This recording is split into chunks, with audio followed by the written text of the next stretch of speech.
주말 잘 견디셨습니까? 김영준의 뉴스파이터입니다. 월급 루팡이라고 들어보셨습니까? 월급과 궤도 루팡의 합성어인데요. 하는 일 없이 월급 축내는 시간을 빗댔다고 합니다. 최근에 한 공무원이요, 자신의 SNS에 자랑하듯이 월급 루팡을 인증해서 누리꾼들의 문매를 맡고 있는데요. 공무원의 월급 루팡, 다른 말로 하면 세금 루팡이겠죠. 세금 내는 사람 따로 있고 세금 축내는 사람 따로 있는지 화가 나는데요. 그런데 다시 생각해보면 세금 루팡 중에 세금 루팡 누가 떠오르십니까? 이번 총선 때는요, 더 고르고 골라서 투표를 해야겠습니다. 1월 15일 월요일 김명준의 뉴스파이터, 잠시 뒤 이 사건 전해드리도록 하겠습니다.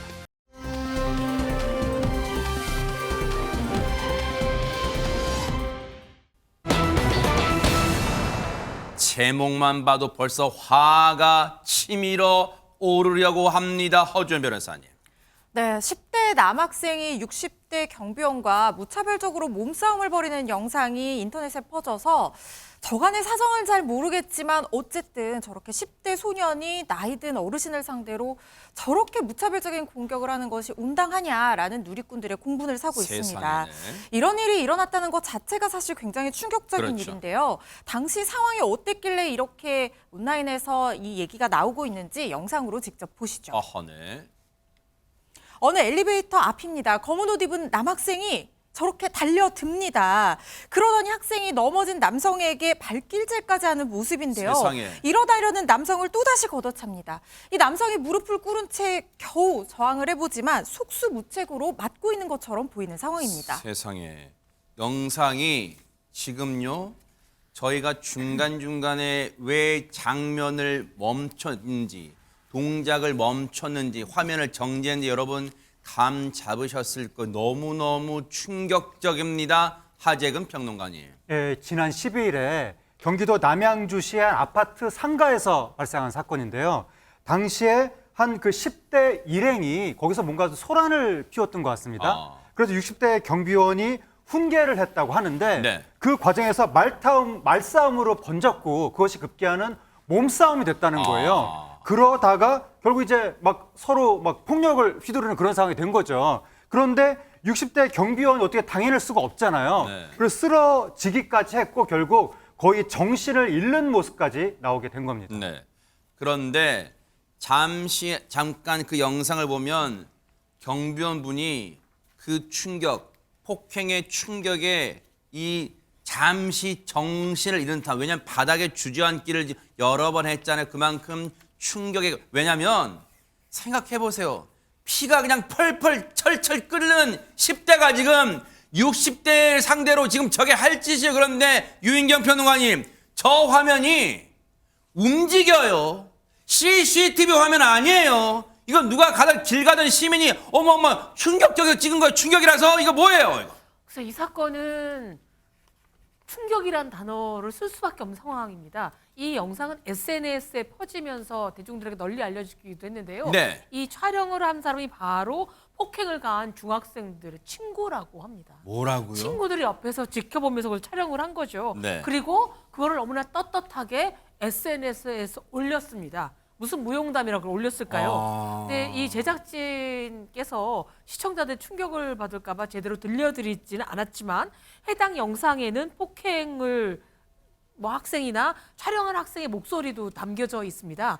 근데 그 촬영한 학생은 하지 마라고 말할 뿐 웃고 있는 소리를 내는 거예요. 웃음소리까지 나는 거예요. 네. 폭행을 적극적으로 말리지 않는 모습이어서 정말 더욱더 충격을 주고 저는 지켜보는 입장에서 억장이 무너집니다.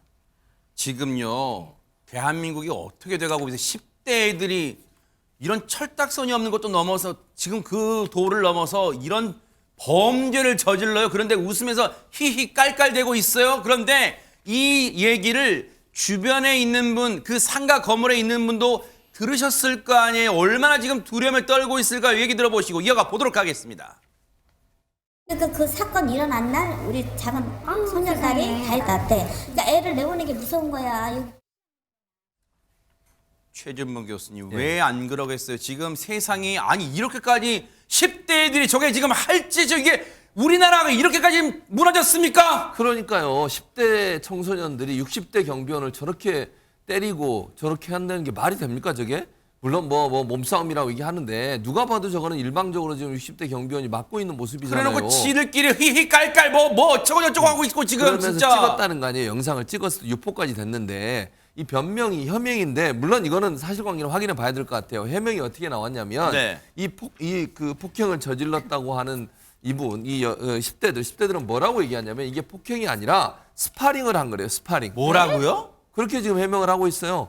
그러니까 경비 아저씨가 스파링을 하자고 해서 나는 말리러 갔다라고 지금 얘기를 하고 있는 상황이고 그리고 경비 아저씨가 먼저 스파링을 하자고 제안했다라고 지금 주장을 하고 있습니다. 네. 그러다가 체육관을 찾았대요. 스파링 하려고. 그러다가 체육관을 못 찾아서 다 닫아서 지하 주차장에서 결국 저렇게 스파링을 한 거다라고 10대가 주장을 하고 있는 거예요. 이건 분명히 제가 주장이라고 말씀을 드리고요. 네. 그리고 CCTV 있는 곳에 스파링을 하자고 한 것이라고 주장을 하는데 그리고 이제 CCTV 있는 데서 했는데 왜 찍었냐고 물어봤더니 찍는 것도 경비 아저씨가 동의해서 찍었다는 거예요. 녹음도 켰다고 지금 주장을 하고 있고 끝나고 잘 풀고 갔다. 저게 잘 풀고 갈 상황인지 제가 이해가 안 돼요, 솔직히. 지금 뭐 10대들의 해명은 그런데 저게 저렇게 뭐 맞은 분 입장에서는 너무 황당하고 억울하지 않을까 하는 생각이 개인적으로 드는데 어쨌든 잘 풀고 갔다고 얘기를 하고 있고 이게 SNS에 유포가 됐다고 그랬잖아요. 네. 뭐라고 또 여기는 해명을 하고 있냐면 영상을 유포하지 않았다고 주장을 하고 있어요. 자기가 잠깐 저장할 데가 없어 SNS에 올렸다가 지웠는데 그 사이에 퍼져나갔다라고 주장을 하고 있는데 이 주장도 사실은 믿기가 상당히 어려운 주장이어서 수사당국이 이 부분에 좀 살피고 조사하고 수사할 필요가 있지 않나 하는 생각입니다. 일단은 이 10대들의 주장이에요. 그런데 이 10대들의 주장이라고 하는 이 말들 들어보면 기가 막히잖아요. 60대 저 경비 아저씨가 저 남성이 자 스파링도 하자 CCTV도 인데서 찍자 영상 찍어도 좋다 이걸 다 허락했다고요? 이게 지금 선뜻 이해가 되세요? 그러면 이 60대 남성 얘기 좀 들어봐야 될 거 아니에요. 처벌을 지금 원치 않는다고 알려졌는데 한번 얘기 들어보시고 이어가 보도록 하겠습니다. 뉘우치는 것도 분명히 봤고 애들이 그 나쁜 애들은 아니었어요. 그리고 제가 봐도 이게 내가 뭐라고 하는 게 애들이 좀 과하게 느꼈던 것 같아요. 그 장난하는 걸 내가 꾸짖은 건데 저는 그 사건에 대해서는 애들 처벌을 원하지도 않고 도대체 듣고도 믿기지가 않아요. 저렇게 영상만 봐도 누가 봐도 일방적으로 폭행을 당한 것처럼 보이는데 대관절 60대 저 경비원은 처벌을 원치 않아요. 그리고 곰곰이 생각해보면 내가 별거 아닌 건데 애들 좀 심하게 꾸짖은 것 같기도 하고 지금 이런 얘기를 하고 있어요. 그런데 보세요. 그러면 그게 아무것도 아닌 사안 같다고 한다면 영상에서 김성수 변호사님 저 10대들은 왜 사람을 거의 저지경으로 만들 정도로 무차별 폭행 강한 거예요?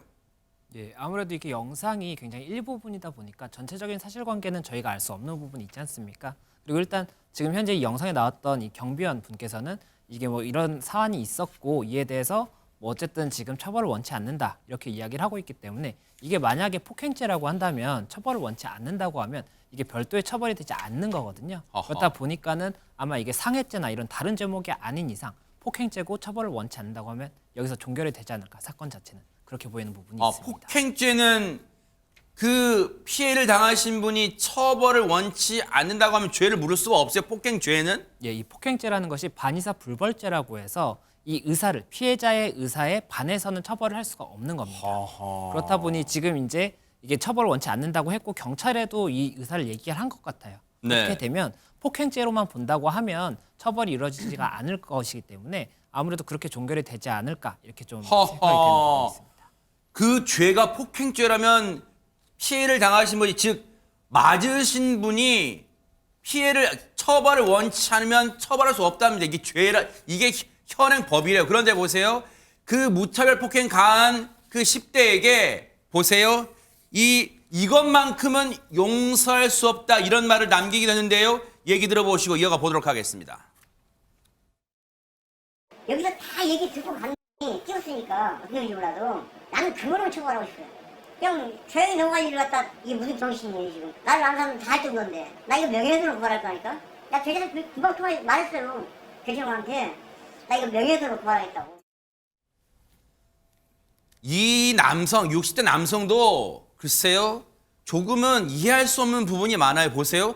저렇게 폭행당했는데 폭행당한 거, 그리고 지금 저렇게 폭행당했으면 상식적으로 봤을 때, 즉 상해, 예를 들어 전치가 2주, 3주 나왔을 상해는 입었을 수 있잖아. 그런데 처벌을 원치 않는다는 거예요. 물론 처벌만 능사는 아닐 수 있어. 근데 처벌을 원치 않는데, 그런데 오히려 동영상 보세요. 영상이 공개된 거, 그래서 명예훼손으로 고소할 생각이다. 지금 당사자니까 고소란 표현이 맞겠죠? 고소할 생각이다. 그리고 경찰과 통화를 했다는 거예요. 그런데 보세요. 허준 변호사님, 경찰이 이 사안을 조사할 때 앞서 10대들은 스파링도 하자고 그 경비원이 60대가 동의했고 영상도 찍는 거 동의했고, 이 부분이 사실과 맞는지는 좀 따져봤을까요?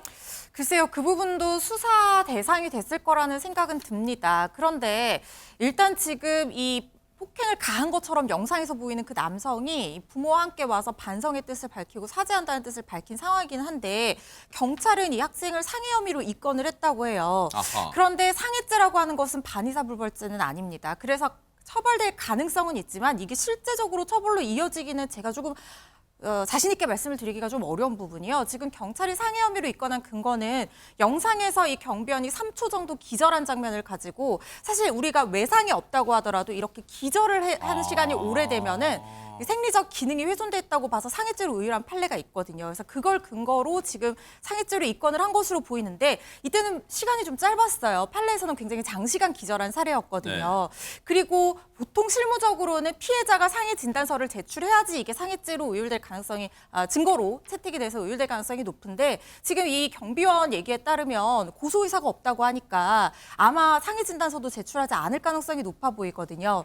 그런데 물론 경비원분이 뭐 자기가 흉계를 했다, 또 아이들이 이제 아이들을 생각하는 마음에서 이렇게 고소를 안 하시려고 하는 그 뜻도 있겠지만, 실무적으로 봤을 때 제가 생각했을 때는 이 경비원분이 만약에 그 아이를 한 대라도 때린 사실이 있다고 하면 본인이 상해죄로 고소하고 강하게 대응을 하게 되면 저쪽에서 폭행죄로 맞고소를 하게 될 수도 있죠. 이른바 쌍방폭행이라는 거예요. 그렇죠. 그렇게 되면 상대방을 상해로 처벌할 수는 있을지언정 본인이 폭행죄에 또 죄책을 지게 될 가능성도 있는 거거든요. 아마 그런 것 때문에 위축에 대해서 고소를 하지 못하실 가능성도 있다는 생각이 조심스럽게 들고요. 다만 이제 이 영상을 유포한 학생에 대해서는 이 반의사불벌죄이긴 하지만 명예훼손죄로 고소하겠다 이런 의사를 밝히셨기 때문에 이 부분에 대해서는 명예훼손죄 처벌 가능성도 있어 보입니다. 글쎄요. 하다하다 해괴한 사건이네요. 맞은 사람은 크게 폭행에 대해서 처벌할 의사가 없고 오히려 영상 공개된 것에만 명예훼손으로 뭔가 책임 묻겠다고 하고, 그리고 이 사안에 대해서 뭔가 이 폭행한 사람은 용서하겠다고 하고, 그런데 그걸 지켜본 우리는 지금 공분을 하고 있고, 참 해괴망측한 사건 새 벽두부터 여러분께 들려드리게 돼서 참 송구한 마음입니다.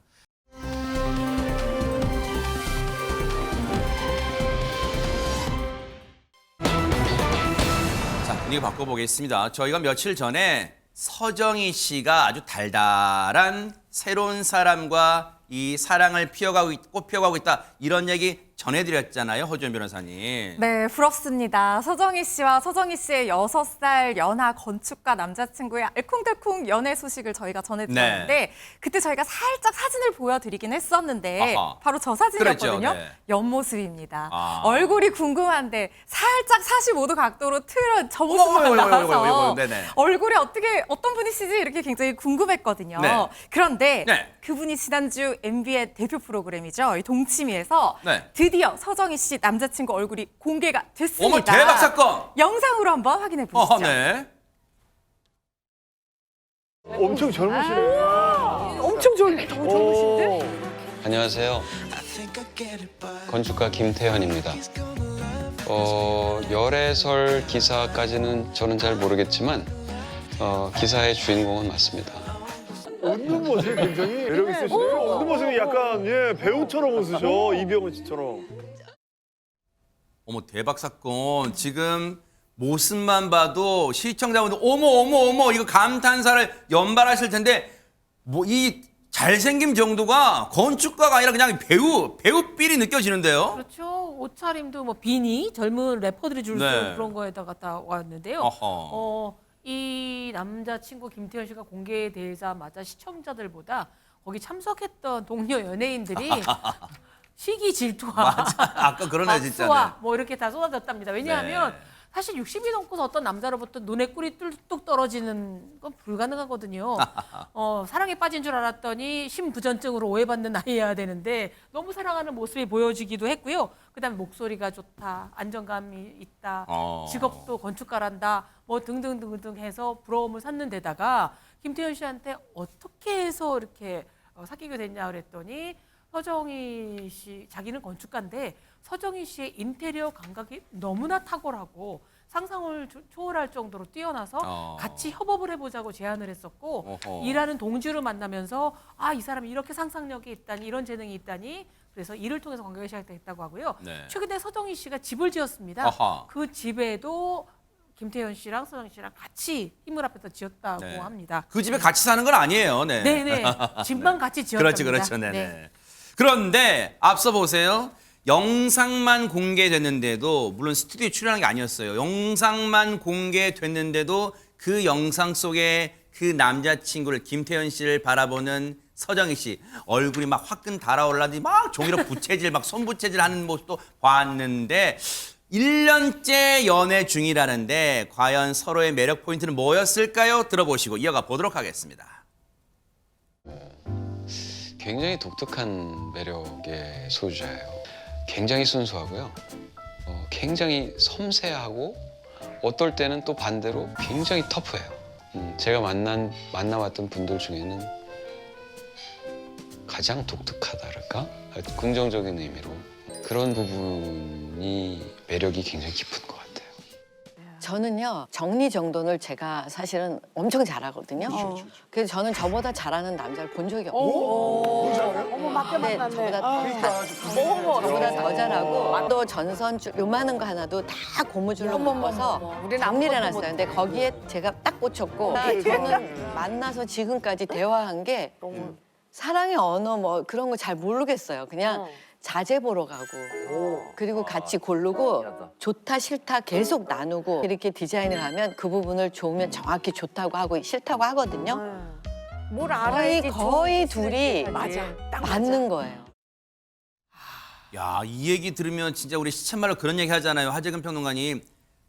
다른 듯 닮고 뭐 그런 것 같아 지금 두 분 매력이. 예, 뭔가 어떤 서로 이렇게 다른 부분도 있겠지만 네. 서로 이렇게 취향도 비슷한 것 같기도 하고 두 사람 사이에 벌써 사랑의 결실이 생겼는데 네. 바로 서정희 씨가 살고 있는 집입니다. 아하. 그 집을 1년 반에 걸쳐서 함께 지었다는 거예요. 네. 함께 지었다는 것은 서로 생각이 취향이 다르면 이게 같은 방향으로 갈 수가 없는 건데 맞아요. 함께 지었다는 걸 보니까 네. 감각이 서로 통하는 데가 있는 것 같습니다.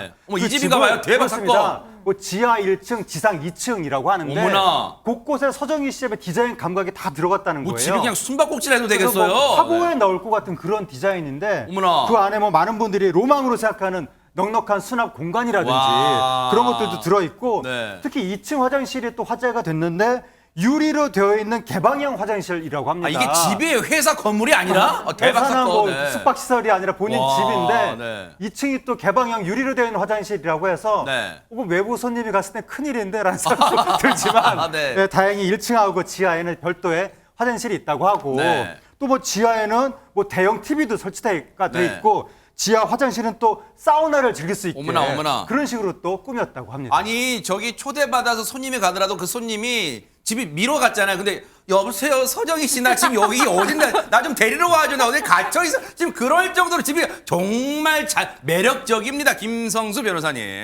예, 이번 영상에 나온 것처럼 굉장히 집이 좋지 않습니까? 네. 그렇다 보니까는 많이 부러움을 이제 가지고 있는데요. 네. 이번 이 집에 대해서 이 서정희 씨가 이야기한 것은 네. 현재 여유가 있지는 않지만 10년 정도 사용한 이런 소품들도 많이 활용을 했고 어머, 또 그래요? 그리고 예, 나만의 살림 노하우로 이렇게 좀 꾸민 부분도 많다. 이렇게 이야기를 했다고 합니다. 네. 아무래도 이게 서정희 씨의 뛰어난 인테리어 감각과 그리고 또 유능한 건축가인 김태현 씨의 능력이 더해져서 이렇게 멋진 공간이 탄생한 것이 아닌가 생각이 됩니다. 진짜 대단하네요. 그런데 곰곰이 생각해 보니까요, 최진봉 교수님, 예. 두 사람이 1년째 연애 중이란 얘기는 우리가 기억을 더듬어 보면 그 1년 사이에 우리가 알고 있는 서정희 씨가 암 투병도 했었잖아요, 세상에. 네, 유방암으로 투병을 했었거든요. 아마 그 유방암으로 투병하는 과정에서 서로에게 조금 더 감정적으로 가까워지지 않았을까 하는 생각이 들어요. 왜냐하면 김태현 씨가 힘든 시간에 옆에서 큰 힘이 되어 주었다라고 서정희 씨가 얘기하고 있거든요. 그러니까 본인이 암 투병할 때 와서 위로도 하고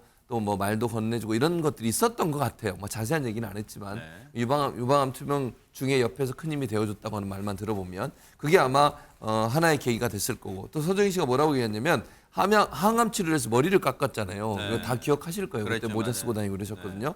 그때 눈물을 흘렸다는 김태현 씨. 그러니까 김태현 씨가 눈물을 흘렸대 그걸 보고. 아유. 그러니까 사실은 이게 공감인 거잖아요. 이거 찐 사랑이다, 찐 그렇죠. 사랑 진짜. 그런 네. 느낌이 결국은 서정희 씨가 김태현 씨에 대해 좀 더 가깝게 가는 계기가 되지 않았을까. 근데 여기에 대해서 김태현 씨는 또 뭐라고 얘기하냐면 서정희 씨를 만나지 않았다면 상당히 깊은 정막 속에서 빠져들어갔을 것이다. 라고 얘기하면서 애정을 또 과시를 했거든요. 그러니까 서로가 사실은 그 아픈 부분이 있을 수도 있고 아니면 서로가 뭐 상처가 있을 수도 있는데 그 부분을 서로 어루만져주는 그런 역할을 했던 것으로 보여지고요. 그리고 나서 뭐라고 얘기하냐면 그 SNS를 통해서 서정희 씨가 그 자기가 머리를 길러서 스타일링 한 그 사진을 올린 적이 있거든요. 아하. 본인이 그걸 얘기한 적이 있어요. 네. 예전에 유방암 걸렸을 때 본인이 머리 다 깎고 그랬을 때 내가 나중에 꼭 완치돼서 머리를 길어서 사진을 찍어서 올리겠다고 했는데 그걸 이루었다는 점은 정말 대단히 축하드리고 또 함께 응원하는 마음이 있다 이렇게 말씀드리겠습니다. 그래요. 차분하게 우리가 두 사람의 사랑을 이제 축하하고 지켜봐야지 이러쿵저러쿵 말하는 것보다요. 근데 두 분 뵈니까 그런 생각이 들어요. 그런 말이 떠올라요. 진정한 사랑은 서로 마주보는 게 아니라 서로 같은 곳을 바라보는 것이다 하는데 두 분이 정말 그런 사랑을 갖고 가고 있다 이런 생각해 봅니다. 정말 진심으로 축하드리고요. 이번 주 주말에 동침에서는 또 다른 더 재밌는 얘기 두 사람 관련 서정희 씨, 김태현 씨 관련 더 재밌는 얘기가 계속 된다니까요. 기대 많이 해주시기 바랍니다. 저희가 예고편 해드린 거예요. 네.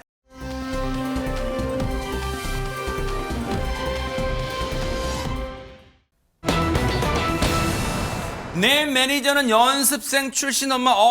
이거 제목만 봐서는 도통 무슨 내용인지 모르겠어요. 허준 변호사님. 연습생 출신인 나의 엄마가 나의 매니저다? 어허. 뭔가 제목만 봐도 뭔가 깊은 사연이 있을 것 같다는 생각은 그러니까요. 딱 들잖아요. 네. 이 이야기 주인공을 지금부터 소개해드리려고 네. 하는데 그러기 위해서는요. 말이 필요 없습니다. 영상부터 보셔야 되는데요. 네. 이 누적 조회수 무려 1억 5천만 뷰를 기록한 10살 소녀의 한 영상인데요. 한번 만나보시겠습니다. 누굴까요, 네?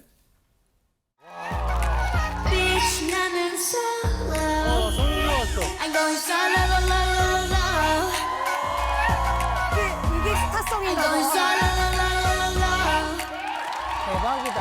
만난 설렘 감동 뒤엔 이별 눈물 후회 그리움 홀로인 게 좋아 난 나다워야 하니까 자유로운 바람처럼 구름 뒤에 별들처럼 멀리 가고 싶어 밝게 빛나고 싶어 너와 함께 있어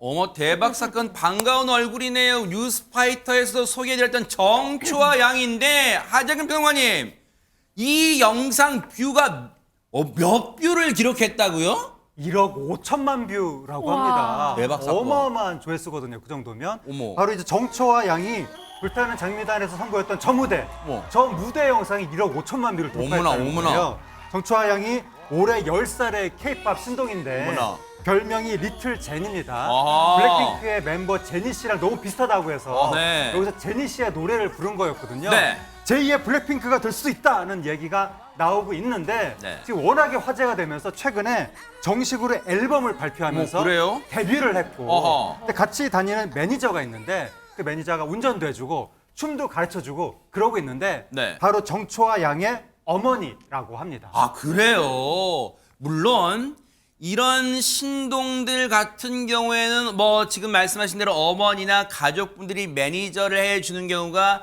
진짜 대부분 있고 이 종종 있는데 근데 이번엔 좀 더 특별한 의미가 있답니다. 영상 만나보시고 이어가 보도록 하겠습니다.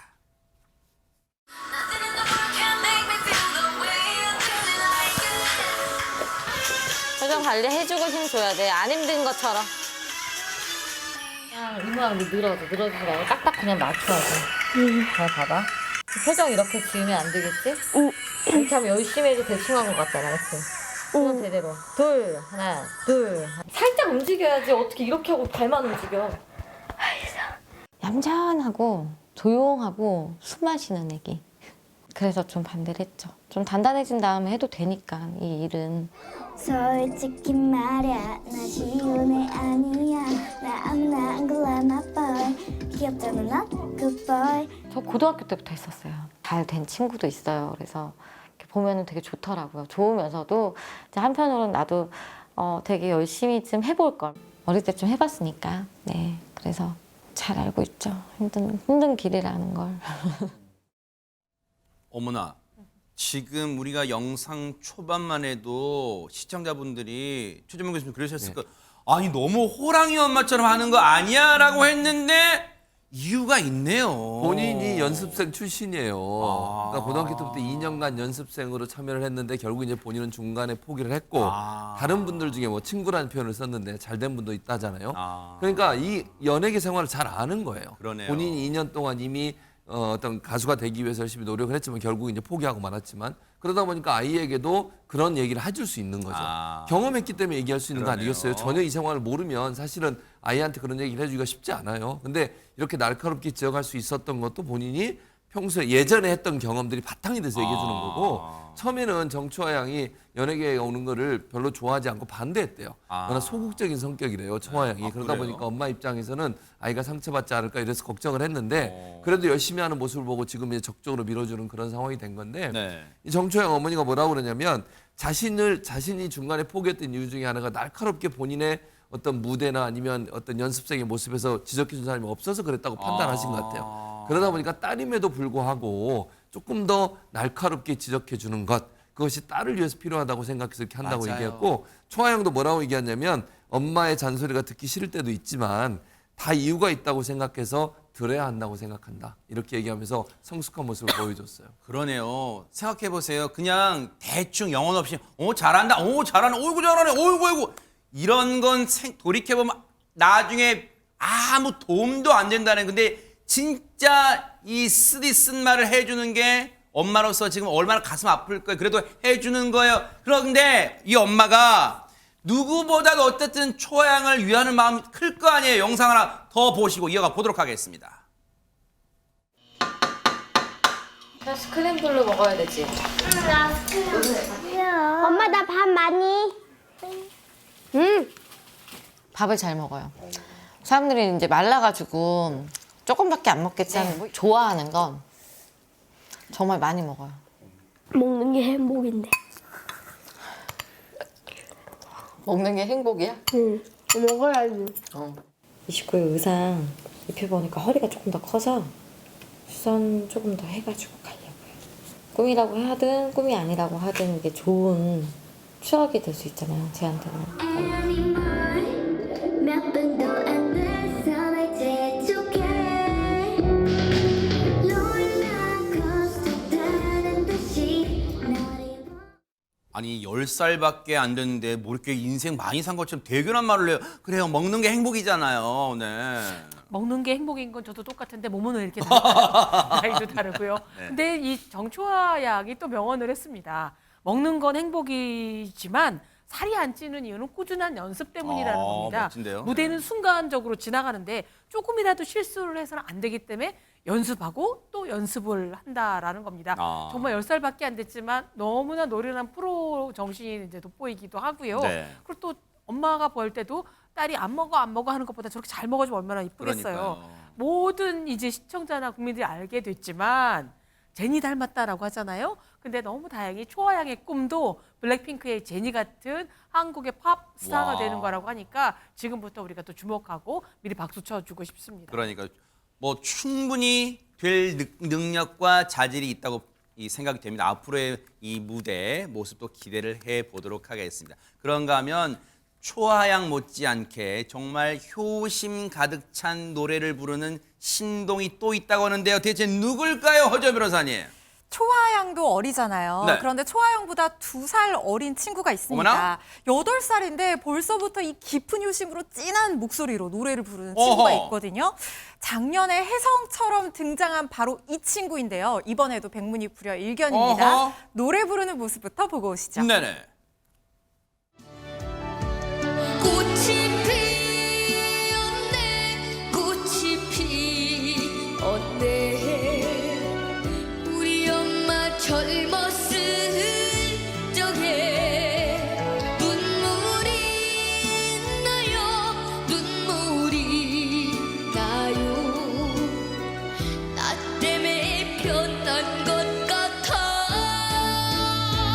그래도 온 세상 제일 예쁘다 엄마 엄마 우리 엄마꽃 미안해요 우리 엄마꽃 대박 사건 왜 이렇게 노래 잘해요? 진짜 허주인 변호사님. 그러니까요. 보면 눈 감고 들으면요. 마치 인생 다 살고 그래, 맞아요, 어머님 진짜. 먼저 떠난 그래서 어머님을 그리워하는 그니까요. 그런 사람이 부르는 노래 같잖아요. 세상에. 그런데 8살입니다. 8살 트로트 신동 김태웅 군인데요. 네. 또 다른 이름이 바로 효자 신동입니다. 어허. 한창 케이팝과 아이돌을 좋아할 때 원래부터 트로트를 좋아해가지고 네. 6살 때부터 트로트를 열심히 불렀다고 하는데요. 이렇게 성숙한 노래를 부르면서 벌써 철이 들어버린 것 같은 모습을 보이는데 네. 그래서일까 효자 신동이라는 별명이 생긴 이유가 사실 있습니다. 아하. 일상이 조금 특별했다고 하는데요. 태웅 군의 일상 한번 영상으로 만나보시겠습니다. 아하, 네.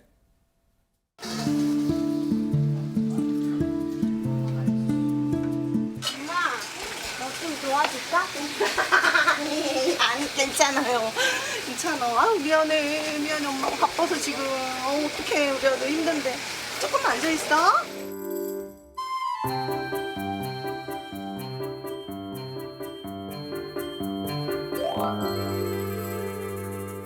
너무 잘 도와주죠. 계란도 까주고 토스도 찍고 밥도 하고. 뭔가 도와주고 싶은 마음이 들어요. 마음이 안쓰럽죠, 엄마 보니까. 왜냐면 저희 엄마가 바쁘시기도 하고 이거 아프기도 하고 되기도 했으니까 저는 그냥 더 이거 일을 하고 싶어요. 그러니까 맨날 애들 얘기만 하면 막 눈물부터 고여요. 미안해서. 그러니까 나를 생각하는 마음이 있었구나 그 생각에. 아니 하재근 평론가님 우리가 애어른이라는 표현이 있는데 아니 이렇게 속이 깊어요 태웅 군이 세상에. 8살이라는 게 정말 너무나 충격적인데 와. 아까 그 노래에서 감정 표현하는 거 봤을 때 네. 어떻게 어린 나이에 그 정도로 감정 표현이 되는지 네. 너무나 놀라운데 최근에 김태웅 군이 불타는 그 장미단 신동 특집에 등장해서 많은 사람들한테 감동을 준 거예요. 네. 김태웅 군 어머니가 4년 전부터 삼남매를 혼자서 키워오고 있다고 합니다. 그래서 어머니가 낮에는 식당에서 일하고 저녁 때는 택배 일하고 하루에 15시간 동안 일을 한다는 거예요. 세상에. 거의 밤 12시나 돼서야 집에 돌아올 지경이라고 하는데 아유. 어머니가 또 몸이 아프시다고 또 김태웅 군이 굉장히 걱정을 하기도 했고 어느 날부턴가는 시키지도 않았는데 본인이 나서서 뭐 음식 재료 준비하고 뭐 설거지하고 상 닦고 이렇게 어머니 일을 도와드리기 아이고, 시작했다고 세상에. 합니다. 그리고 형편이 너무 어려워서 또 막내 여동생은 지금 이모 집에 가 있는다고 하는데 그렇게 생리별한 상태로 지금 저렇게 살고 있다는 거예요. 네. 많은 분들이 저런 모습을 보면서 눈시울을 붉혔습니다. 아니 최재문 교수님 8살이면 한창 엄마의 손길이 필요할 나이인데 오히려 엄마한테 도움을 주고 있어요. 세상에 저보다 낫네요. 세상에. 그러니까요. 태웅 군을 보니까 너무 좀 가슴도 찡하고 네. 좀 그래요. 왜냐면 태웅 군이 뭐라고 했는데 엄마한테 이런 얘기를 했대요. 조금만 참아. 내가 호강시켜 줄 테니까. 아이고 세상에. 저 어린 나이에 그런 말을 할 수 있다는 거는 그만큼 엄마가 얼마나 힘들게 사는 걸 아는 거예요. 그러네요. 그렇지 않으면 어떻게 그런 말을 할 수 맞아요. 있겠습니까? 엄마도 그래서 미안하다는 거예요. 아이한테 아이 때 경험하고 느낄 수 있는 것들을 느끼게 해줘야 되는데 본인이 그렇게 여유롭지 못하니까 그걸 못 해준 거에 서 너무너무 미안하다는 말을 하고 있어서 네. 보면서 좀 마음이 찡하고 아팠고요. 또 태웅 군이 공연하면서 한 가지 서운한 게 있대요. 그게 뭐냐면 이제 다른 뭐 가수들이나 어린 가수들 이런 가수들은 부모님들이 데려오기도 하고 아까 뭐 매니저 해주는 엄마도 있었고 이랬잖아요. 본인은 이제 엄마가 바쁘시니까 오지 못하시는 거예요. 그러니까 내려오고 나면 아무도 없잖아요. 그게 제일 서운했고 어느 날 하루 그 엄마가 가게 문을 닫고 태훈 군이 공연하는 장소로 가서 기다렸대요. 근데 공연 끝나자마자 엄마가 기다리시니까 그 엄마 품에 안길 때 달려와서 엄마가 기다리고 있는데 달려와서 안길 때 그때가 제일 행복했대요. 그러니까 저는 태훈 군의 말을 들으면서 네. 엄마에 대한 사랑이 얼마나 깊은가를 볼 수 있었고 네. 또 자기는 이렇게 얘기해요. 멋진 가수가 되고 싶어서 엄마를 꼭 행복하게 해드리고 싶고 또 하나는 인기 많고 엄마한테 잘하고 인성도 좋고 예의 바른 가수가 되고 아유, 싶다. 꼭될것 같아요. 어려서부터 정말 이런 부분이 인성으로 잘 키워져서 가수로뿐만 아니라 정말 멋진 연예인으로서 다른 사람이 몸이 되는 삶을 살 수 있는 가수가 되지 않을까 이렇게 기대가 됩니다. 태훈 군의 앞으로의 그 가수로서의 생활 뉴스파이터가 응원하고요. 나중에 한번 뉴스파이터 한번 꼭 모시고 싶다 이런 말도 전해드립니다. 힘내시기 바랍니다. 응원합니다.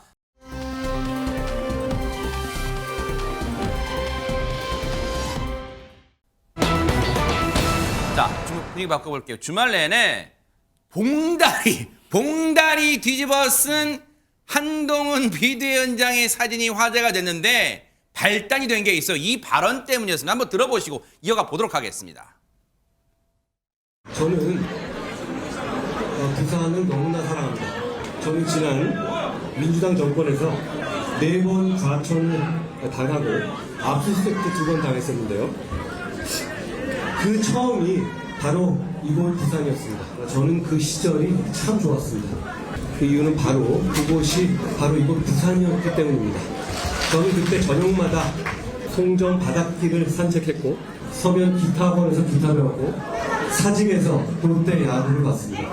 제가 부산을 너무나 사랑한다는 말이 과장이라고 생각하신 분들께는 부산에 한번 살아보시라고 말씀드리고 싶습니다.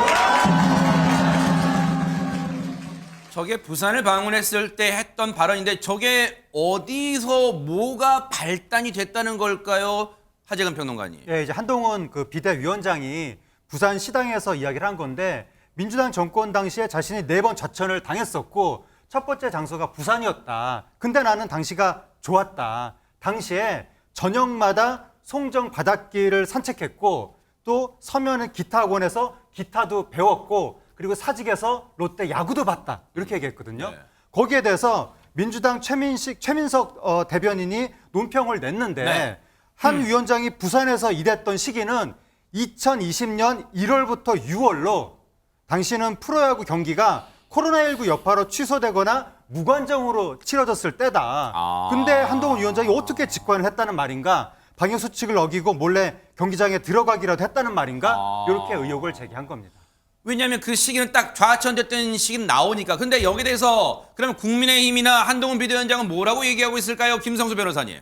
예, 국민의힘 측에서는 사진을 한 장 공개를 했습니다. 이 사진이 이 사직구장 하면은 이 풍선을 이렇게 머리에 뒤집어 쓴 사진이자 그 모습이잖아요. 근데 지금 사진에 나온 것처럼 저렇게 지금 풍선을 뒤집어 쓰고 있는 사직구장에서 야구를 관람하는 것 같은 이 사진을 공개를 했는데요. 네. 이 사진을 보시면 이 한동훈 장관의 얼굴이 지금보다 조금 많이 앳돼 보이기도 앳돼 하고 보이는, 네네. 그리고 이 사진 상단에 보이는 이제 휴대전화 광고가 있는데 2008년에 출시된 휴대전화라고 합니다. 아하. 그렇다 보니까는 이게 2020년이 아니라 2008년경에 이 관람한 것을 사진을 공개한 것이 뭐 어떠한 의도이냐 이에 대해서 또 조금 의견이 분분한 상황입니다. 하하. 저 민주당 논평에 반박하려고 사진을 공개했는데 그 사진 속에 연도가 또 2008년이에요. 그러면 여기에 대해서 민주당은 또 가만히 있지 않았을 거 아니에요. 얘기 좀 들어보시고 이어가 보도록 하겠습니다. 한동훈 위원장이 민주당 정부 시절 부산에서 근무하던 때는 코로나 여파에 무관중 경기로 진행될 때여서 야구장에서 직관하는 것은 아예 불가능했습니다. 부산에 발령받은 것을 좌천이라고 칭한 것은 부산 비하 아닙니까? 고등검찰청 차장검사가 저녁마다 바닷길을 산책하고 기타 배우고 야구 볼 정도로 한가하고 여유 넘치는 자리인지는 이번에 처음 알았습니다. 자, 이에 대한 국민의힘 입장 또 나왔을까요? 허주현 변호사님. 네, 유감을 표하고 법적 조치까지 시사한 상황입니다. 그러니까 어쨌든 부산에서 2번 살았던 것은 맞고 그때 부산에서 야구를 관람한 것을 이제 특별한 연고를 강조하기 위해서 한 말인데 그걸 뭐 무관중식이 직관했다 꼭 이렇게 표현한 것은 아니잖아요. 그렇기 때문에 이게 무슨 진위 여부를 따지는 법률적인 어떤 주장도 아니고 전체적으로 봤을 때 그 의미가 통하는 부분이 있는 것인데 이걸 자의적으로 해석하면서 마치 거짓인 것처럼 호도하는 보도에 유감을 표한 것이고요. 필요한 조치를 하겠다는 입장입니다. 이 논란은 어떻게 시청자분들과 국민분들은 봐야 될까요? 최지봉 교수님. 일단 이게 그 2020년에 이제 본인이 그 좌천됐을 때 얘기를 하면서 쭉 얘가 사직에서 얘기했다고 하니까 그런 오해를 불러일으킬 가능성은 충분히 있어요. 그런데 한동훈 위원장이 발언 내용에 신중을 기하지 못한 부분이라고 생각을 해요. 그러니까 2008년도에 관람하는 걸 부인하거나 그런 건 아니라고 생각하고요. 중요한 건 저는 이 문제도 이게 물론 정치적으로 논란이 돼가지고 양측이 서로 공방을 주고받는데 네. 첫 번째는 한동훈 위원장이 나중에 2008년 사진을 공개했잖아요. 그거 자체가 저는 그때 그럼 이렇게 얘기하면 돼요. 2020년대 가지 않았지만 2008년도에 갔다. 그래서 그때 내가 좀 얘기하면서 착오를 일으킬 수 있는 또는 오해를 불러일으킬 수 있는 말을 했다. 이러면 끝나는 문제예요. 네. 그런 얘기 한마디 없이 2008년도 걸 딱 끄집어내니까 네. 이러면 이제 논란이 돼버려요. 그러니까 차라리 그냥 내가 2020년에 간 것처럼 얘기한 건 잘못된 발언이고 네. 2008년도에 가서 했다. 그러면 되는 문제를 그렇게 하지 못했다는 게 문제인 것 같고 네. 그러다 보니까 이제 민주당은 그걸 정쟁 삼고 이제 다시 또 비판을 하는 거잖아요. 네. 그래서 이런 논란이 불러일으키는데 분명한 건 한동훈 위원장이 간 건 맞고 다만 시기적으로 2020년에 2008년에 간 거잖아요. 아하. 본인의 발언에 일정 부분에 오해를 불러일으킬 수 있는 발언이 있었다는 것도 사실인 거고 네. 그 부분이 정리가 되면 될 것 같습니다. 총선이 코앞으로 다가왔긴 했나 봅니다. 그래도 국민과 시청자 보시기에 좀 건설적인, 생산적인 다툼을 좀 여야가 해주시길 기원해 볼게요. 보고 계십니까? 대박 사건. 네, 안녕하십니까? 김명준입니다. 여러분과 함께하는 뉴스파이터. 다양한 소식과 뉴스를 보고 싶으시면 화면 오른쪽을 꾹 눌러 구독해 주시길 바랍니다. TV로도 유튜브로도 여러분께 한 발 더 다가가겠습니다. MBN 뉴스와 뉴스파이터를 사랑해 주셔서 고맙습니다.